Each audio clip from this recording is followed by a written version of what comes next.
በአዲስ አበባ ከተማ አስተዳደር አማካኝነት በቂርቆስ ክፍለ ከተማ እምብርት የሚገኘውና የቀድሞ ማዕከላዊ ፓርክ የነበረው ፒኮክ ፓርክ ዛሬ ለከተማችን አዲስ የውበት ጸጋ ሆኖ ተገኝቷል።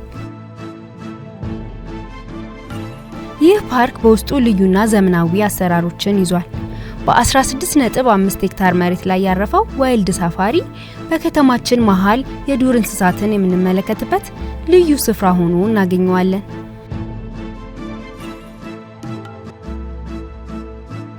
ሌላው ትልቁ ጸጋ የቀበናና የቀጨኔ ወንዞች የሚገናኙበት ቦታ ላይ ያለው ታላቅ ግድብና ሰው ሰራሽ ሐይቅ ነው። ይህም በጀልባ ጉዞ የታጀበ መዝናኛን በማካተት ለፓርኩ የተለየ ድምቀት ሰጥቶታል።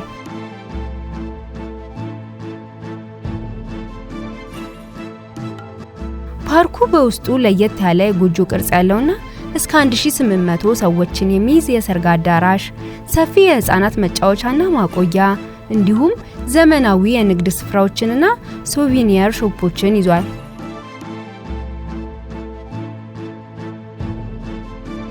በወንዝ ዳርቻ ልማት የተገኘው ይህ ድንቅ ስፍራ ለአዲስ አበባችንም ሆነ ለቂርቆስ ክፍለ ከተማ ትልቅ የውበትና የቱሪስት መዳረሻ ኩራት ነው። ፒኮክ ፓርክ ተፈጥሮና ዘመናዊነት የተገናኙበት የከተማችን አዲስ ገጽታ